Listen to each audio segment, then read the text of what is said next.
up here is an incredible experience. Also looking out of the window at our beautiful planet and seeing all the different parts of the Earth. That's also an incredible experience. Over.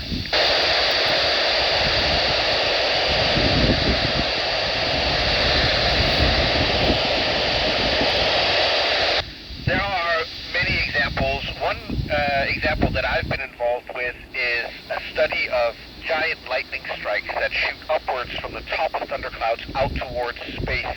They're called blue jets and red sprites because they're blue or red in color.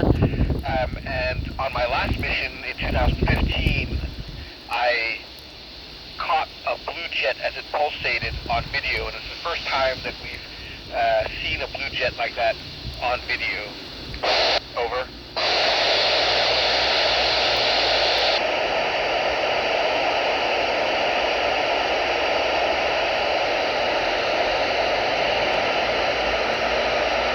That's a good question. I think it depends on how big the weather balloon is. Now, I don't know if it's big enough and if it's colorful enough so that it can contrast against, for example, white clouds, then we might be able to see it.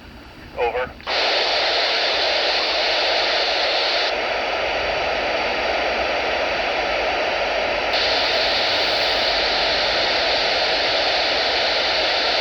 We have a lot of interesting experiments up here.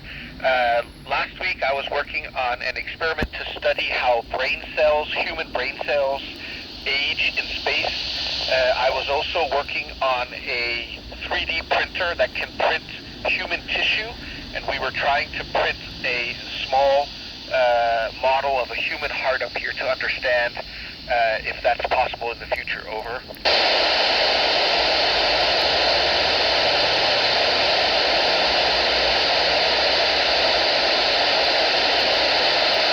There are a lot of things that happen to your body in weightlessness, including loss of muscle mass and loss of bone mass, because you're not using your muscles and you're not using your bones when you're free floating.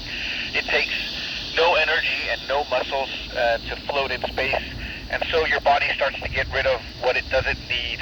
And in order to prevent loss of muscle mass, we have to exercise every single day for 2 hours. And we have a bicycle, we have a treadmill, and we have a strength exercise machine where we can do all sorts of exercises to strengthen our muscles.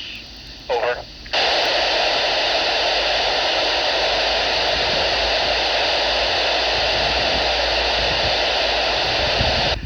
So it's part of our training to learn how to react to medical problems or emergencies in space. Some of my colleagues are designated the crew medical officer, so they get extra training, even though we're all trained in first aid and advanced life support. And then we have a lot of different medicines up here, so in case we get sick, hopefully we can treat whatever happens. Over.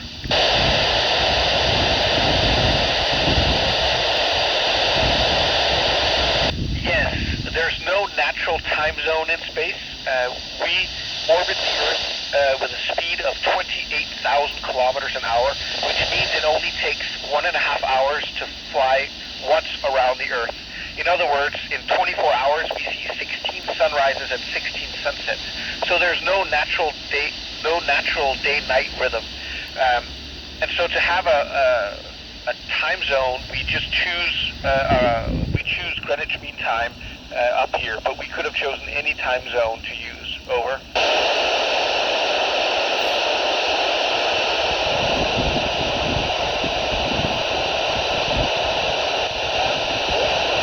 Due to weightlessness, but voice change is due to atmospheric pressure. So when we go on spacewalks and we go outside, we're working at a pressure of about 1/3 the Earth's atmospheric pressure, and there you can hear our voices change because of the lower pressure. Over.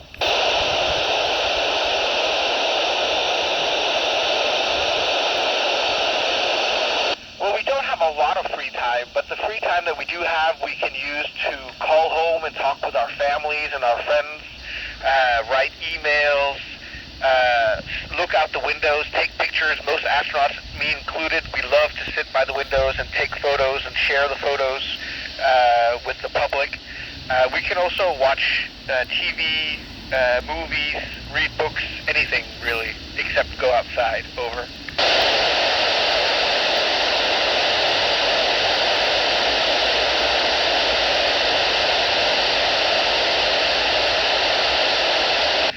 Well, we have a great crew up here. We are 7 astronauts on board the International Space Station, and we get on together really well, probably because we knew each other before the mission. It takes at least a year and a half to prepare for a mission, and during that year and a half on Earth, we trained together in Houston, at the European Astronaut Center in Cologne, Germany, in Japan, and also in Russia. And so we get to know each other really well before the mission. Over.